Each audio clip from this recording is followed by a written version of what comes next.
Sentados, mas com a devida reverência que a palavra de Deus merece, convido os irmãos para acompanhar a leitura que farei de Provérbios, capítulo 11.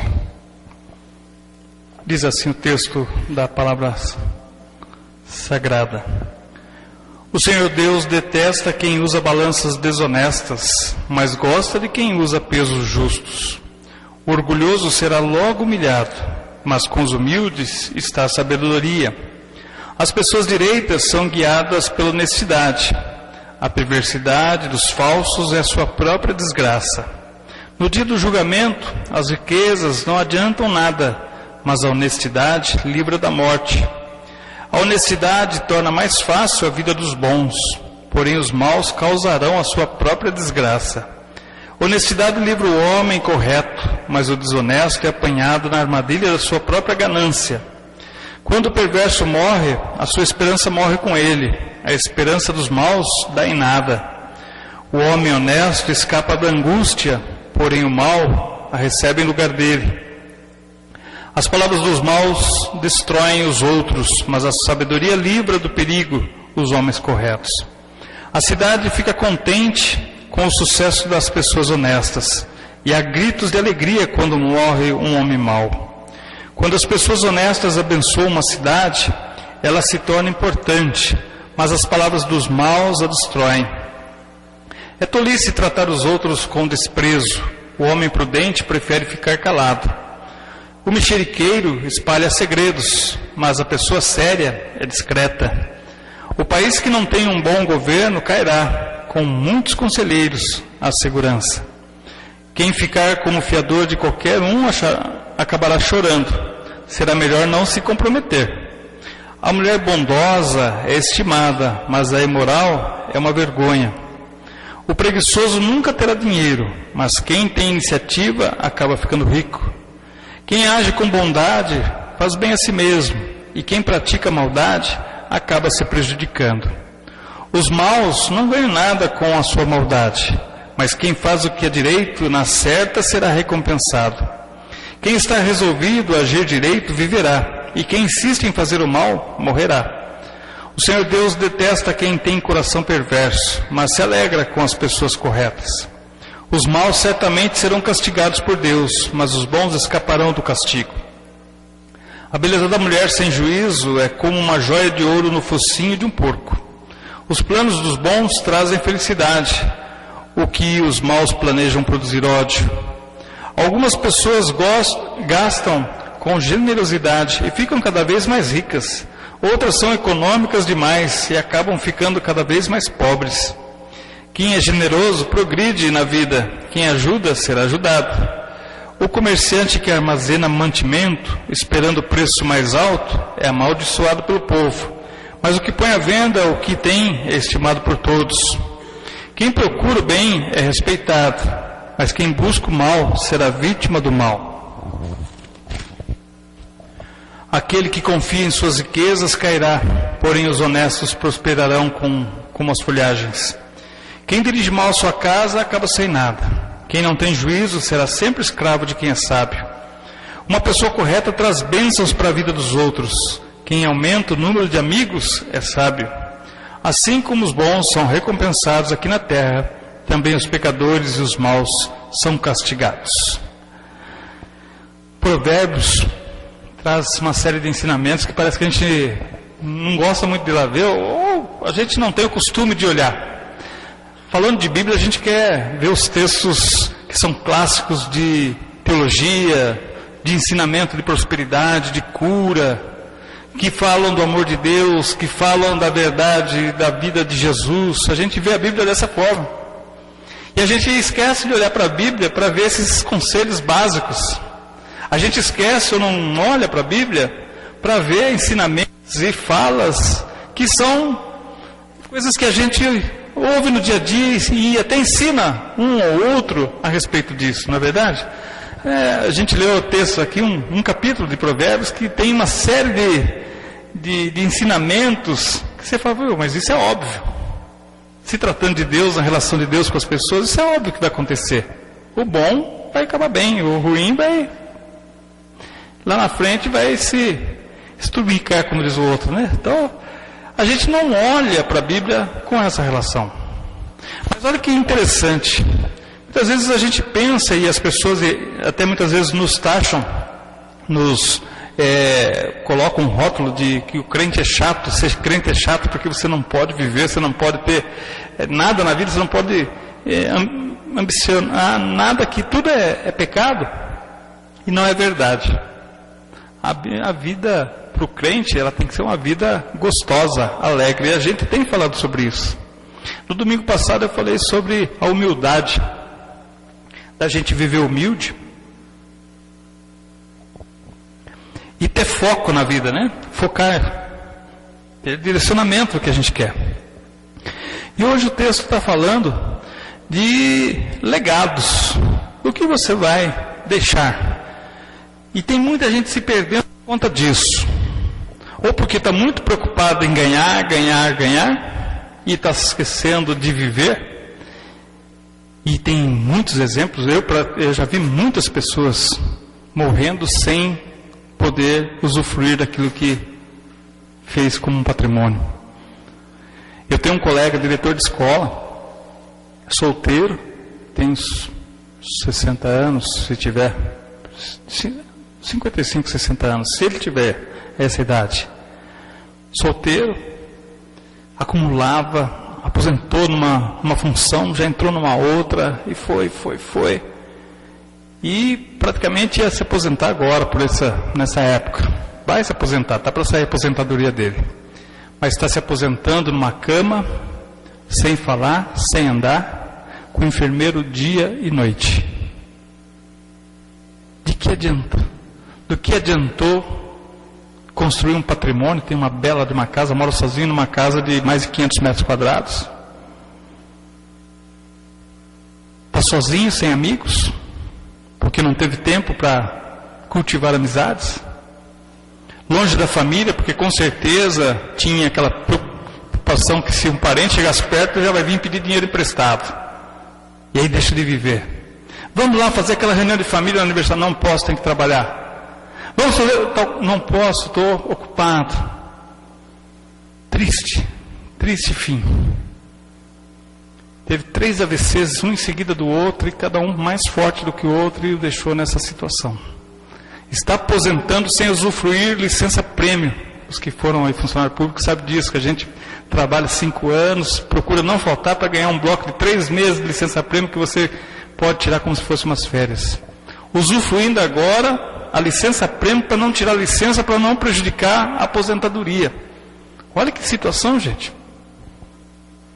E aí a gente pensa, mas isso aconteceu só com esse rapaz? Eu estou livre disso. Será? Tive uma notícia recentemente de um jovem de 25 anos que teve infarto. 25 anos. 25 anos, pastor. O que aconteceu? A vida na adrenalina total. A gente não sabe o dia de amanhã. E aí a gente vai deixando coisas importantes de lado para focar naquilo que a gente acha que é mais importante. O próprio Cristo citou uma passagem que fala que quem fica preocupado dessa forma é louco. Está louco, hoje te pedirão tua alma. De que adiantou tudo isso que você acumulou? Se você tivesse um mês para viver, o que você estaria deixando de legado? Quais as pegadas que você está deixando? O versículo 28 desse capítulo 11 diz: uma vida dedicada às coisas materiais é morta, um tronco cortado. Uma vida moldada por Deus é uma árvore florescente. Viver relacionamentos, viver uma vida intensa é algo especial que a gente tem que pensar. E aí vem as perguntas dessa série de mensagens, né? Pastor, o senhor faz muita pergunta nessa série, mas elas também são feitas para mim. O que você está fazendo nos seus dias? Dizem que o homem, para dizer que passou pela vida de uma forma completa, ele faz 3 coisas, né? Planta uma árvore, escreve um livro e tem um filho. Essa é a visão das pessoas. Será que para um cristão verdadeiro, para alguém que é filho de Deus, tem esse sentido? Se resume a isso? Uma vida em abundância? Ou seja, plantou uma árvore? Já plantou árvores? Tem gente que planta e ainda tem uma mão, que o pessoal fala que é mão podre, né? Que não consegue, a árvore não vinga. Escreveu um livro? Tem muita gente escrevendo livro hoje por aí. Cada coisa. Foi a época que você lia bons livros, né? Hoje tem muita coisa e você é obrigado a ler, porque a pessoa falou, você leu já o meu livro, né? Mesmo que seja para se fazer uma crítica. Gerou um filho para uma sociedade doente, complicada como essa, muitas vezes é até bom que não se faça isso. Não sei se eu estou certo, estou errado de usar esse termo. Deus é quem sabe, Deus é quem prepara quem vai ter ou não. Mas eu penso que isso não é a questão fundamental da existência do homem, gerar um filho. Tem muitos que educam uma criança muito mais que um pai. Tem pessoas que educam pessoas muito mais do que um verdadeiro pai que gera.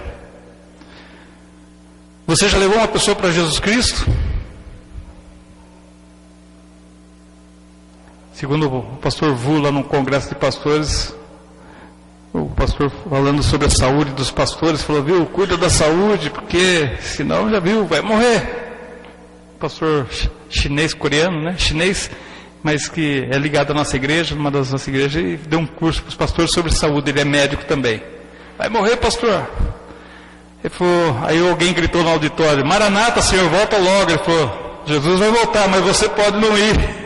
Você pode ficar. E se você ficar? É uma realidade.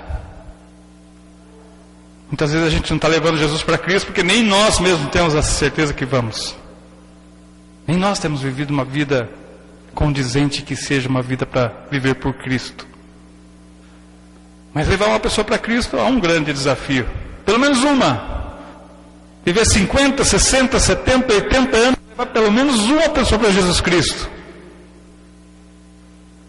Tem gente que as duras penas vai levar ele mesmo, sozinho, e olha lá, né?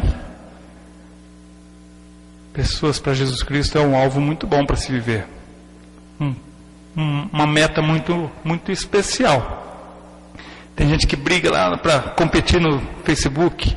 Quantos amigos você tem? Quantos seguidores do Twitter você tem? E as pessoas querem quebrar recorde para mostrar que tem muita gente. E dessa muita gente, quantos já ouviram você falar de Jesus? Quantas dessas você já convidou para uma programação na igreja? Quantas dessas você já orou por ela para que ela se converta? Qual o rastro que nós estamos deixando? Nós fomos feitos para muito mais do que ficar apertando botões, seja em casa ou virar telas da internet. Nós fomos criados para muito mais do que isso. O nosso tempo nessa vida é limitado. E as nossas habilidades, aquilo que Deus tem dado para nós, de talento, de capacidade, tem que ser usado para a sua honra e para a sua glória. Será que nós temos o que Deus tem nos dado na nossa vida, para o seu reino, para a sua honra e para a sua glória? Por que não decidir hoje mesmo ser voluntário na igreja? Nossa igreja é pequena. Tem muita coisa para fazer e muitas vezes vai parecer até que tem pessoas que fazem tudo na igreja, mas não é, porque precisamos fazer. Se nós tivéssemos mais gente, dividiríamos essas tarefas. Mas ainda tem gente que não está servindo na igreja. Entra e sai da igreja apenas como um adorador. Mas precisa ser muito mais do que isso. Viver pela igreja. Amar a igreja, amar aqueles que estão vindo para a igreja, amar essa comunidade onde nós somos inseridos. Eu tenho grandes desafios para essa igreja para o ano que vem. Me convidaram para ficar, então agora vocês vão. Foi um ano de conversa, um ano para conhecimento. Nós temos muita coisa para fazer. E eu vou convidar vocês para estarem comigo nessa jornada. Por que não doar o nosso tempo, nossa habilidade, nossa energia para um ministério da igreja? Deus tem dado tanta capacidade. A gente vê, eu estava falando com a Maria agora com os irmãos aqui também, falando a respeito de provas, né, da faculdade, fazer o Enem, vamos lutar para isso, não sei o que. O Isaías falou assim, que bom, ela vai fazer faculdade, estou fazendo, eu usei o Enem. Deus tem dado capacidade para a gente para fazer essas coisas e muitas vezes a gente não tem usado isso para o reino. Não estou dizendo que os que estão aqui não fazem. Mas você sabe naquilo que Deus pode ainda ser servido da sua vida. O que nós podemos fazer a mais? Esses dias o Laerte e sua esposa limparam aquele terreno do lado. Será que nós percebemos isso? Eu percebi e falei para o Laerte, né? E aí cumprimentei os irmãos. Falei, que bacana que vocês fizeram. Deu uma tarde aí e limparam esse terreno. Muitas vezes fica lá um tijolo no caminho, eu passo por cima dele, tropeço nele, viro em cima dele e não tiro do lugar. Não é meu papel, não é minha função. Vejo um papel na igreja, papel de bala, vejo uma sujeira em cima da toalha, lá na cozinha. Não tenho a paciência de pegar, dobrar essa toalha, chacoalhar, limpar, voltar. É a casa de Deus, gente. A casa de Deus precisa ser cuidada. Nós precisamos cuidar dela. Não é função de um só, é de todos. E por que não sermos voluntários? Dedicar o nosso tempo para isso. Algo do nosso tempo para a igreja. Por que não estarmos dedicando um trabalho de voluntariado, social, cidadania, nos envolvermos com alguma organização? A nossa igreja tem uma associação. Tem muita gente que pensa que eu sou contra a associação. Não sou contra, viu, Jaime? Sou contra a forma dela caminhar. Precisamos, mas se tivermos caminhos para ela, tivermos coisas para ser feitas, vamos junto. Eu trabalho numa área social, sou presidente social da igreja. Voltei de viagem ontem, de um trabalho social relevante, recebendo irmãos da igreja americana que vieram para investir nesse projeto lá na periferia de Natal, num lugar complicado, pobre. Com toda alegria estavam recebendo os americanos, servindo um suco de, não sei do que era lá, com um cachorro quente, com salsicha tudo picadinha para render mais, para que todo mundo pudesse comer, coisa simples assim, com maior alegria para os americanos sentirem que eles estavam servindo ali, pessoas voluntárias da igreja. E muitas vezes nós não temos a visão de fazermos uma oferta para mandarmos lá para aquela igreja que está passando por necessidade.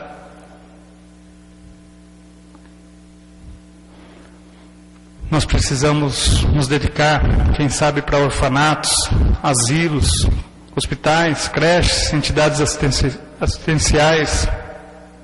Nós temos Betel aqui na igreja, aqui na nossa cidade. É uma das unidades da nossa igreja. Quantas vezes nós fomos em Betel? Todos conhecem Betel? Todos já foram lá em Casas Lares? Casa dos meninos, Casa das meninas? Pelo menos uma vez no ano para visitar lá, para fazer alguma coisa. Vou puxar a orelha de algumas coisas diretas aqui. O Ministério de Ação Social e Diaconia já entrou em contato com o Betel para saber o que eles estão precisando. Fazer uma campanha de artigos de higiene, quem sabe. Lá na Sexta Igreja a gente era responsável pelos achocolatados. Todo mês é feito o levantamento, lá compra, vai lá, leva para eles o achocolatado, eles não se preocupam porque, mas eles têm outras necessidades. O que a gente vai deixar nessa vida quando for embora? Daquilo que a gente pode fazer. Daqui para o final do ano eles vão fazer o sorteio das crianças para serem adotadas, para serem apadrinhadas, para ganhar, ter uma lista daquilo que vai ter que ser adquirido para dar para aquela criança no final do ano. Tem o culto, nós vamos lá entregar.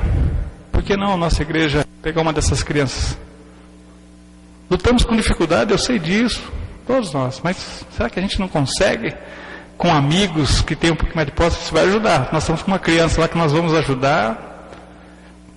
Talvez não só em Betel, mas tenhamos aqui no bairro uma família que a gente possa estar nesse ano fazendo um Natal diferente para eles. Por que não?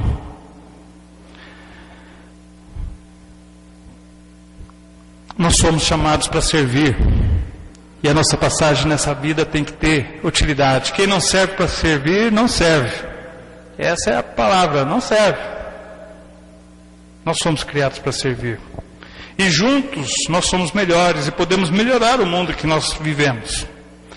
Tudo o que o homem plantar é justamente aquilo que ele vai colher, segundo Gálatas 6:7.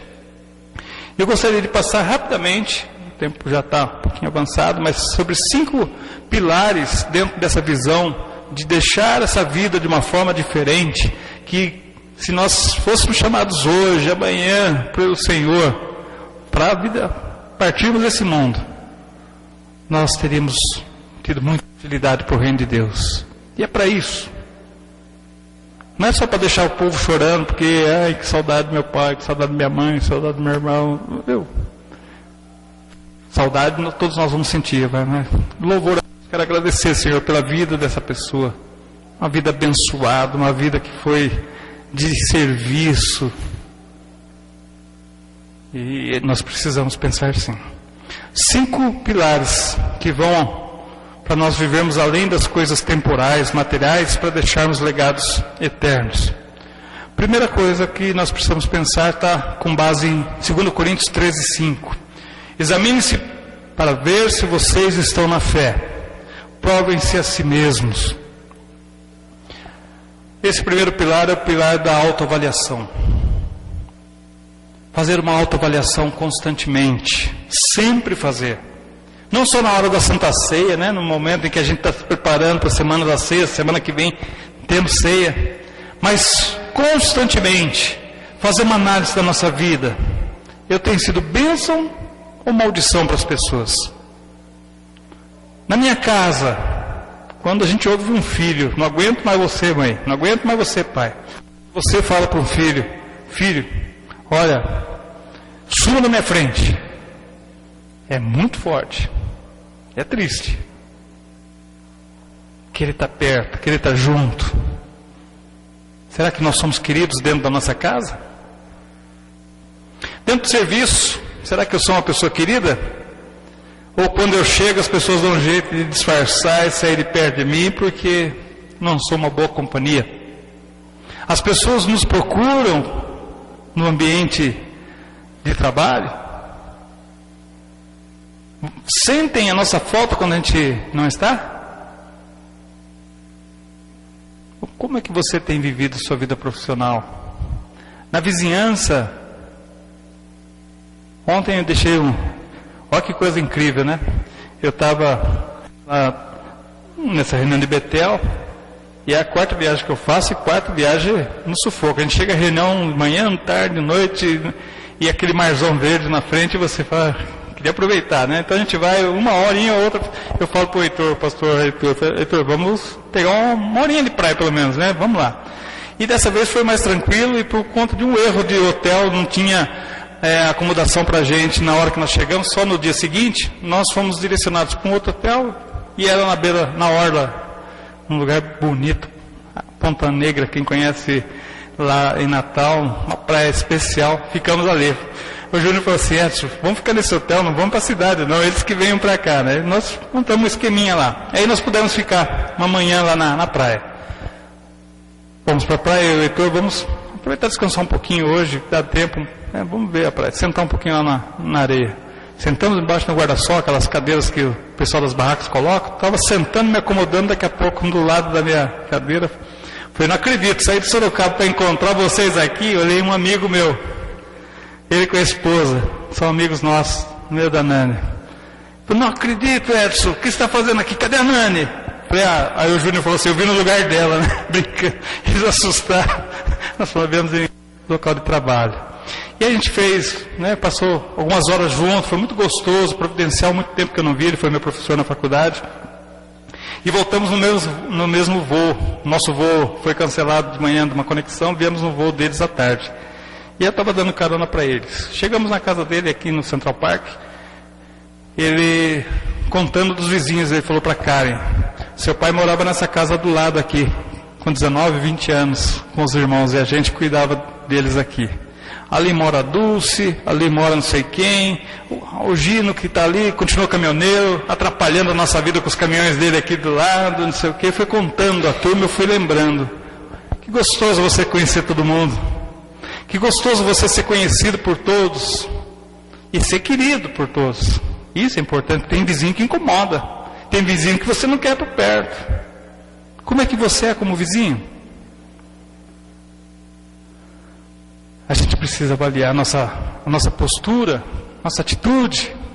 E o texto fala, examine-se para ver se vocês estão na fé. Provem-se a si mesmo. Veja se você tem dado um bom testemunho, tem sido um bom exemplo. Constantemente essa avaliação. O segundo ponto está com base em Romanos 12, 3. Por isso, pela graça que me foi dada, digo a todos vocês, ninguém tenha de si mesmo um conceito mais elevado do que se deve ter. Mas ao contrário, tenha um conceito equilibrado, de acordo com a medida da fé que Deus lhe concedeu. Tem gente, como eu disse, né? Se é o extremo que não é bem aceito, tem gente que se acha. Tem gente que acha que está acima da média, que está acima de todo mundo. Tem gente que se acha ou legal, ou bacana. Nós devemos ter o entendimento de que as nossas ações, o nosso agir, tem que ser agir com bom senso. Agir com equilíbrio. Deus não gosta, segundo o texto que nós lemos, o capítulo tinha um versículo que falava que Deus não gosta de pessoas destemperadas. E eu tenho que confessar para os irmãos, eu tenho uma dificuldade muito grande nessa área. Eu sou muito complicado em relacionamento. Deus tem mudado muito minha vida, mas eu preciso que Ele mude muito mais ainda. E eu estou procurando viver de uma forma mais equilibrada, mais temperada. E para isso a gente tem que ouvir mais e falar menos. Antes de falar, antes de responder, digerir um pouquinho as coisas. O pastor Oswaldo Alves, já falei isso acho que aqui para vocês, é psicólogo, já falecido, ele falava sobre isso. Uma vez alguém perguntou para ele, pastor, o crente tem que engolir sapo? Ele falou, se tiver que engolir, mastiga bastante, antes de engolir. Mas, algumas vezes a gente tem que engolir os sapos. E algumas vezes a gente tem que, ceder um pouquinho para que o outro possa ter também entendimento, para que o equilíbrio, para que a paz, para que a gente possa viver de uma forma melhor. Isso na nossa casa, isso no nosso trabalho, isso na igreja. Os relacionamentos devem valer muito mais. As pessoas têm que ser muito mais importantes do que as coisas, do que os bens. O relacionamento deve ser muito mais valorizado. Eu fico pensando nesse meu colega que está lá na cama, nessa situação de aposentadoria. Quantas pessoas ele tem no seu relacionamento? E aí, ontem, essa colega nossa que está viajando, amiga em comum, falou, eu tive com o irmão do fulano, perguntei sobre a família toda que ela conhecia, e ela não me falou do nosso amigo. Por que será? A gente precisa ter bom senso. O nosso agir tem que ser mais equilibrado. Se ele contempla o bem-estar de todos, se nós somos pacificadores, e a Bíblia fala que felizes ou bem-aventurados são os pacificadores, herdarão o reino dos céus. Você tem sido um pacificador? Ou é aquele que vem apagar o fogo com gasolina? Ou segundo o texto que nós lemos, que leva a notícia, espalha a fofoca? Como tem sido o nosso posicionamento? Bom senso. Terceiro, Filipenses 2,4. Cada um cuide não somente dos seus interesses, mas também dos interesses dos outros. Pense nos outros também. Eu costumo explicar que o texto de 1 Coríntios 11, que muitas vezes é citado na Santa Ceia, quando o apóstolo Paulo fala que o que recebi do Senhor também vos entreguei, que o Senhor Jesus, na noite que foi traído, tomando pão, dando graça, repartiu aos seus discípulos, e depois, da mesma forma, tomou o cálice e deu também para que eles bebessem. que cada um se examine e ninguém coma e nem beba por seu próprio juízo, né? A gente vê aquele texto, parece que é um texto formatado para o momento da Santa Ceia. Só que se você fizer a leitura antes dessa parte da instrução do apóstolo Paulo, você vai ver que ele dá um chacoalhão na igreja de Corinto, porque eles não estavam pensando uns nos outros. Eles se reuniam, ele fala que se reuniam para se embriagar, porque era vinho mesmo que tomavam. Chegavam lá e tomavam tudo que podiam. Comiam antes de todos chegarem. Ele falou, vocês não têm comida em casa? Ou seja, esse momento era um momento apenas simbólico, que fosse para todo mundo participar. Tem gente que não pensa no outro. Eu estando bem, o outro que se dane. Desculpe o termo, mas é assim que se usa. Nós precisamos pensar mais nos outros. Hoje eu vi uma frase no Facebook que achei interessante. Fala que desculpe o termo também aqui, quem puxa muito o saco é aquele que vai puxar também o tapete. Tem muita gente puxando o tapete um do outro. Tem muita gente puxando as oportunidades do outro. Você fica feliz quando alguém progride no seu rol de amizade ou fica com inveja? Se alguém do seu rol de relacionamento compra um carro novo, você já dá um jeitinho de, vou ter que vender esse meu poisé, comprou melhor que esse. Ou você se alegra quando há uma conquista? Vamos orar, irmão, vou orar com você para agradecer essa bênção que Deus te deu. Vamos orar junto, que bom, estou contente, dá um abraço aqui. Muitas vezes nós queremos o que é nosso e o do outro, se for possível também. É aquela história, o que é meu, o que é teu um dia pode ser meu. Nós precisamos pensar uns nos outros. Pensar mais nos outros. Isso é uma forma de viver bem também. O quarto ponto, Mateus 6:24, diz assim: ninguém pode servir a dois senhores, pois odiará um e amará o outro, ou se dedicará a um e desprezará o outro. Vocês não podem servir a Deus e ao dinheiro. Quais são seus valores? Aonde estão seus valores? O que é mais importante para você? Nós vivemos numa sociedade em que você vale muito mais pelo que você tem do que pelo que você é.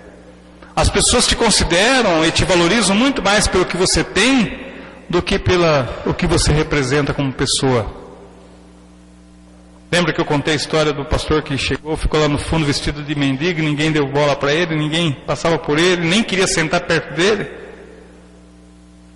A gente não sabe o que está por trás da sujeira, do maltrapilho, o que está por trás de uma situação de mendicância. Quantas histórias a gente ouve de pessoas que estão aí no mundo perdidas porque não tiveram oportunidades ou tiveram frustração na sua vida e não tiveram uma mão que fosse estendida na sua direção. E a igreja tem esse papel, nós somos a igreja, nós temos o papel de enxergarmos as pessoas com as suas necessidades, as suas carências. Viver trabalhando, só você pode acabar como aquele meu amigo.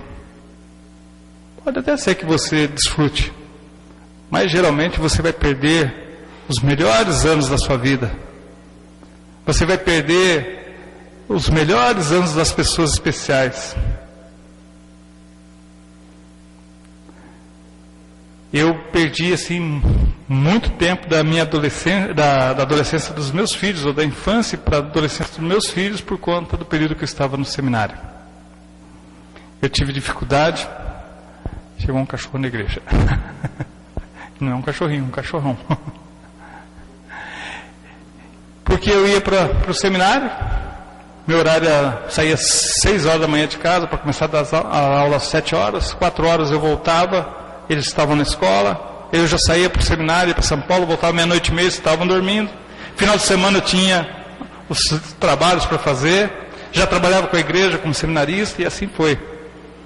Hoje eu acho que eu repensaria meu período de seminário, para o Senhor dar um jeito de eu fazer de uma outra forma. Perdi bons momentos. Estou tendo agora o privilégio de ficar 3 meses com a nossa filha. Mesmo assim, a gente dá umas cutucadas nela, que ela dá umas fugidas lá. Ela vai ficar até dezembro. De vez em quando ela dá umas fugidas e a gente não consegue desfrutar. Você tem aproveitado bem os momentos com seus filhos? Você tem desfrutado dos momentos com pessoas especiais para você? A gente tem uma agenda tão forte, tão pesada, que a gente perde alguns momentos especiais.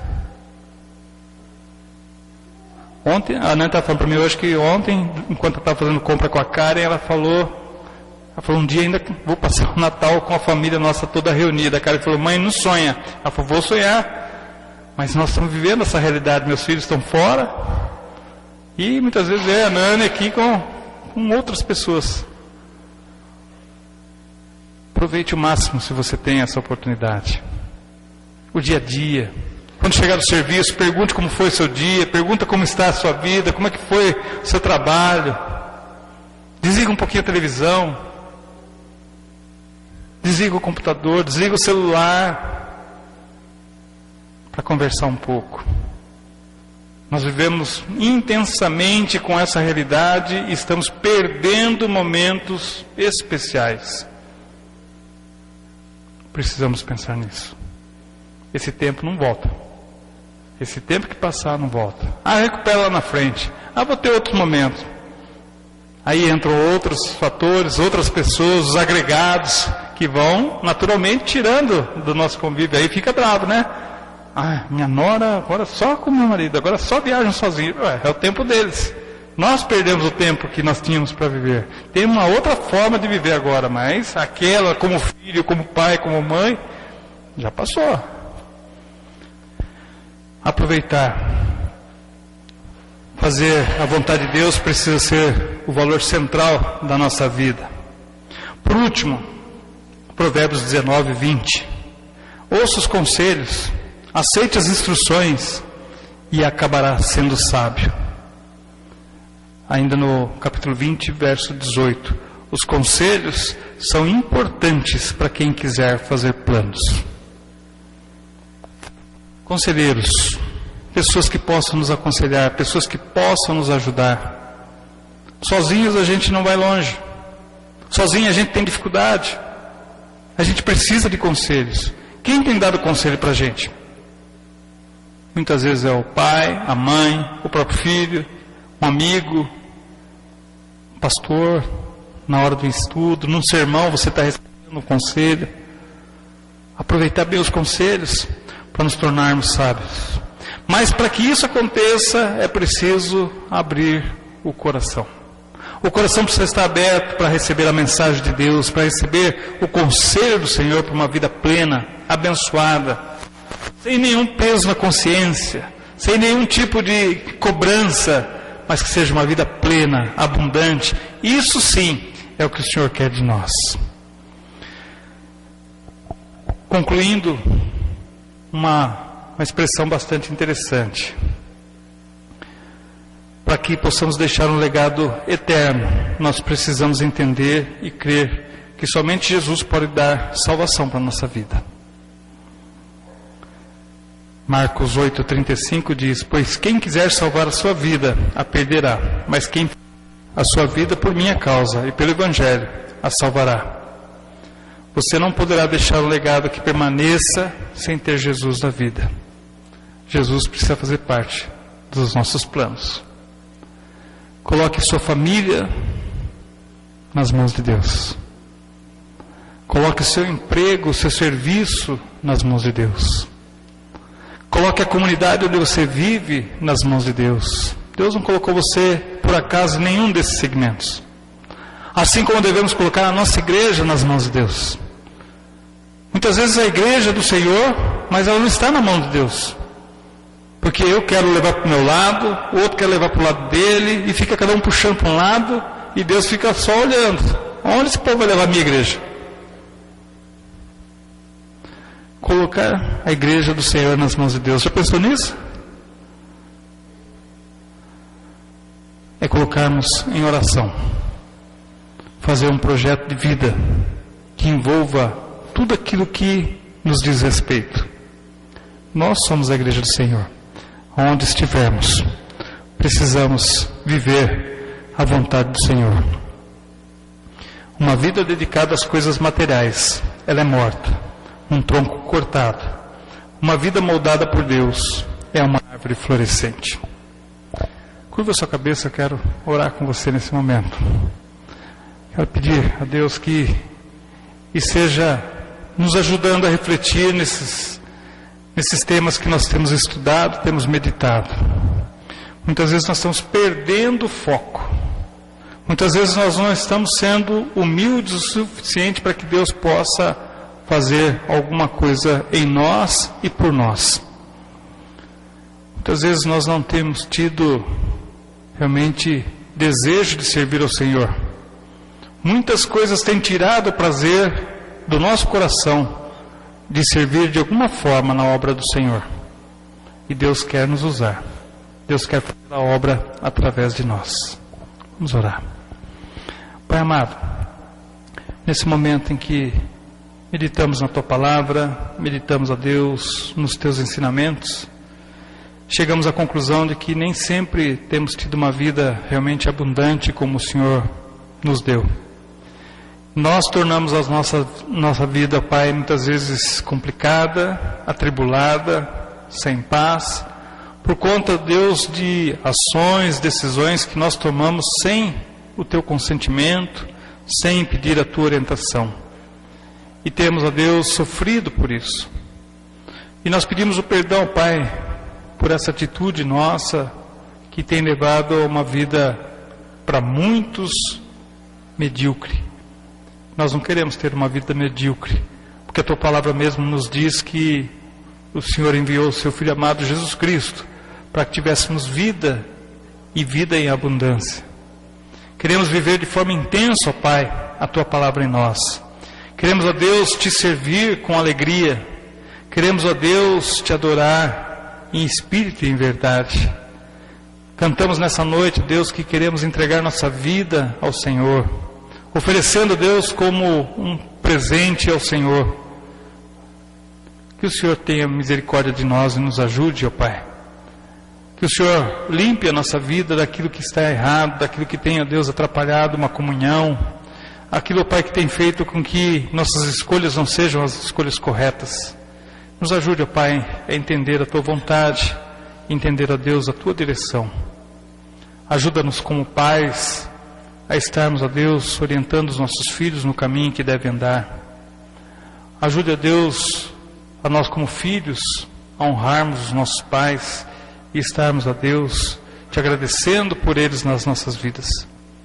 Ó Pai querido, tem misericórdia de nós e nos ajude a termos uma vida com um tempo excelente e usarmos o nosso tempo com excelência. Usarmos, ó Deus, o nosso tempo no Teu serviço também, encontrando, ó Deus, momentos e espaço para, ó Deus, fazer com que a Tua obra cresça. Que ao invés de muitas vezes criticarmos, lamentarmos o nosso número pequeno de membros, nosso número pequeno de frequentadores, que, ó Deus, tenhamos a humildade de pedir ao Senhor orientação para planos e projetos que possam, ó Deus, fazer com que essa igreja cresça. Ajuda-nos, ó Deus, dá-nos, ó Pai, a Tua direção. Dá, ó Deus, a nós o credenciamento para, com o poder do Espírito Santo, sermos usados como instrumento nas Tuas mãos. Abençoa as famílias aqui representadas, abençoa cada vida, Tu sabes as dificuldades de cada um, a necessidade de cada um. Que todos nós possamos encontrar essa vida plena no Senhor. E a nossa oração, Pai, agradecidos por esse momento de reflexão da Tua Palavra, nesse culto que Te oferecemos em nome de Jesus. Amém.